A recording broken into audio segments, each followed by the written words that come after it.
यहाँ पे जो Oppo, OnePlus, N9 का एक पंगा चल रहा था नोकिया के साथ, जिसके चलते कुछ समय पहले ये बैन हो गई थी जर्मनी से। इसके बाद Vivo का नंबर आता है और अब Realme का भी नंबर यहाँ पे आ चुका है, यानी कि Realme भी जर्मनी को एग्जिट कर रही है। बेसिकली मेन बात है कि नोकिया के इन्होंने पेटेंट्स के लिए डील साइन करी थी 2018 में, जो कि 2021 में एक्सपायर हो गई थी। और ये वो पेटेंट थे जो 4G और 5G टेक्नोलॉजी मोबाइल फोन के अंदर चाहिए उसके लिए इंपॉर्टेंट थे। और इन लोगों ने बोला कि हम नोकिया को कोई पैसा नहीं देंगे, और उसके चलते नोकिया ने बोला कि पैसा दे दो नहीं तो कोर्ट में जाओ, और कोर्ट में जाके उन्होंने ये कर दिया अब ये जो कंपनीज है फोन्स अपने इस कंट्री के अंदर नहीं बेच सकते। इसके साथ ही Realme भी अब मार्केट से आउट हो चुका है, Vivo भी आउट चुका है, Oppo, OnePlus भी आउट हो चुके हैं। इसके साथ ही नोकिया कंपनी को जो जीत मिली थी जर्मनी में, उसी के चलते सेम चीज इन्होंने ऑस्ट्रेलिया और दूसरी सारी कंट्रीज में भी कर दी, यानी कि बीबी के खिलाफ अलग अलग जगह कोर्ट में चले गए, केसेस वगैरह कर दिए, ताकि इन्हें रॉयल्टी चाहिए, और अगर रॉयल्टी का पैसा नहीं दे रहे हैं ये लोग तो उन्हें वहां से गायब कर रहे हैं। और ये भी एक देखने वाली बात हो कि ये पूरे यूरोप से गायब होते हैं या फिर कुछ ही कंट्रीज से होते हैं, क्योंकि यूरोप के अगर एक कंट्री से गायब हुआ है तो उसका दूसरी कंट्रीज के ऊपर इंपैक्ट पड़ेगा। और इंडिया की बात भी देखने वाली बात होगी कि अगर नोकिया सारी चीजें अगर इंडिया में करती है तो ये सारी कंपनी से किस तरीके से टैकल करेंगी। तरीके की कुछ चीजें पहले इंडिया में हो चुकी है, जैसे आपको पता है कि यहाँ पे एरिक्सन कंपनी ने Xiaomi के साथ भी कुछ ऐसा किया था, जिसके चलते कुछ सालों तक जो Xiaomi है वो MediaTek के चिपसेट के साथ फोन्स इंडिया में लॉन्च ही नहीं कर पाता। एक फोन लॉन्च किया था, फिर उस फोन की सेल को रोकना पड़ गया। देखते कि बीबी के वाले नोकिया के साथ चीजें सॉर्ट आउट करते कि नहीं करते। लेकिन इसके साथ एक और इंपॉर्टेंट चीज होगी Realme की। अब देखो Realme का भी हाल ही में फोन आया था Realme 11 Pro, लेकिन उस फोन में एक ऐसा फीचर था जो काफी ज्यादा कंट्रोवर्शियल था, वो था इनहेंस्ड इंटेलिजेंट सर्विस का, जिसके अंदर वो सर्विस डिफॉल्ट में ऑन रहती है और आपके फोन की काफी सेंसिटिव इंफॉर्मेशन, ऐसा वहां पे लिखा गया कि वो कॉल लॉग्स हो गए, आपकी मैसेजेस हो गए, वो यहाँ पे बाहर भेजेगी। इसके चलते गवर्नमेंट ने यहाँ पे हाल ही में प्रोब बिठाया था, जिसके अंदर अब इसकी जांच की जाएगी कि एग्जैक्टली कितनी इंफॉर्मेशन ये लोग बाहर भेजेंगे। और इसके बाद Realme का ऑफिशियल स्टेटमेंट आ गया और एक अपडेट भी आ गया। अब अपडेट के बाद से जो इनहेंस्ड इंटेलिजेंट सर्विस है ये ऑफ रखी जाएगी Realme के फोन में। और इसके साथ ही उन्होंने ये बताया कि जितनी भी इंफॉर्मेशन ये कलेक्ट करते हैं डिवाइस के अंदर ही स्टोर रहती है और इनक्रिप्टेड फॉर्मेट में रहती है।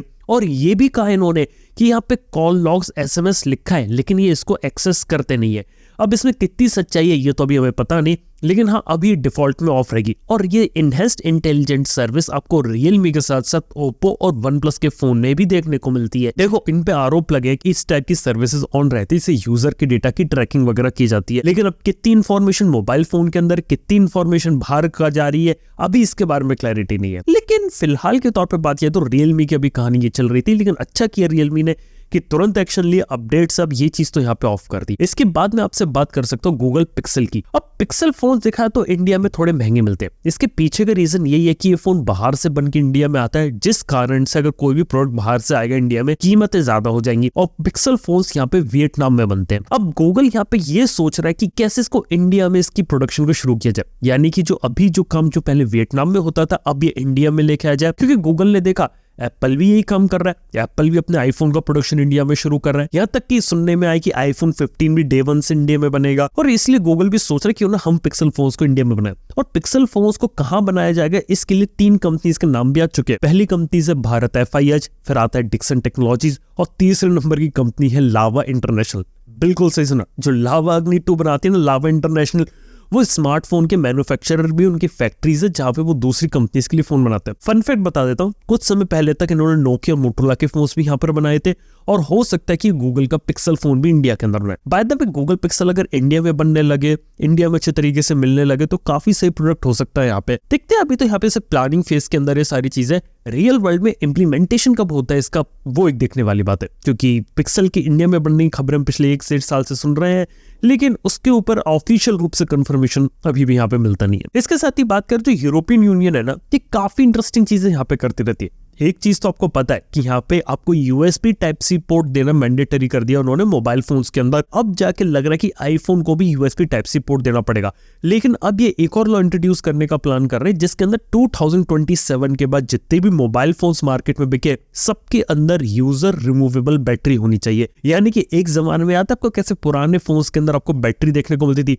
बैक पैनल हटाओ, बैटरी डाल दो, दोबारा से बैक पैनल लगा दो। ये सेम चीज का कंसेप्ट दोबारा से लाने का प्लान है, ताकि जिससे ई वेस्ट होता है वो कम से कम हो और जो बैटरी होती है उसकी रिसाइकलिंग हो सके। यानी कि मान लो अगर आपने फोन लिया, कुछ साल चला, उसके बाद उसकी बैटरी अच्छी नहीं चल रही, आप फोन का बैक कवर खोलो, पुरानी बैटरी को डिस्पोज कर दो, उसको रिसाइकलिंग प्लांट में दे दो और एक नई बैटरी खरीदो, लगा दो, और उसके बाद आपके फोन में दोबारा से नई ताकत आ जाएगी। बैटरी एक ऐसी चीज जो मोबाइल फोन में आज के समय में सबसे जल्दी खराब होती है, और आज के समय ज्यादातर फोन ऐसे अगर कोई लंबे समय तक चलाना चाहे तो चला देगा, लेकिन एक चीज उन्हें चलाने से रोकती है, वो होती है बैटरी। 1.5-2 साल तक अगर आपने फोन को लगातार यहाँ पे यूज किया, उसकी बैटरी लाइफ बहुत तेजी से कम होती है, और ये one of the primary reason है कि लोग अब स्विच करने का सोचते हैं। इसके अलावा और भी रीजन है कि फोन के अंदर कोई प्रॉब्लम आ गई है, सॉफ्टवेयर अपडेट से कोई दिक्कत आ गई, वो भी चीज है। लेकिन रिमूवेबल बैटरी को अगर इंट्रोड्यूस करते हैं तो एक फोन जो अभी आदमी 1.5 से 2 साल तक चला रहा है, वो शायद 3 साल, 4 साल, 5 साल तक भी चला सकता है। और इसी के साथ ही यहाँ पे टेस्ला रिलेटेड भी एक न्यूज है। हाल ही में एलॉन मस्क ने कंफर्म कर दिया कि हाँ, इंडिया में टेस्ला लाने का प्लान है और अगले साल वो इंडिया में आएंगे भी, और शायद इंडिया में फाइनली टेस्ला देखने को मिल सकती है। लेकिन इसके लिए उन्हें इंडिया में अपनी फैक्ट्री ओपन करनी पड़ेगी। और हाल ही में इस टाइप की रिपोर्ट्स भी आ रही थी कि टेस्ला काफी इंटरेस्टेड है, गवर्नमेंट ऑफिशियल के साथ मीटिंग कर रही है।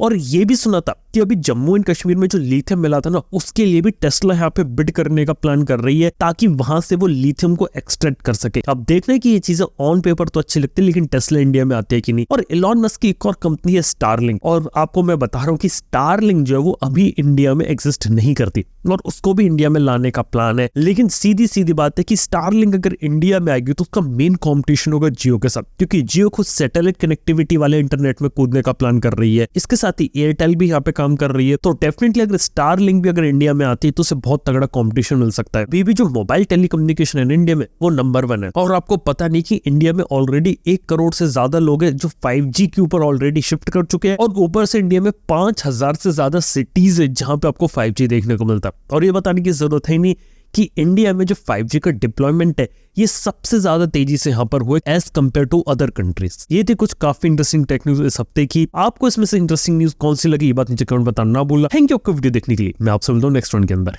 Good bye.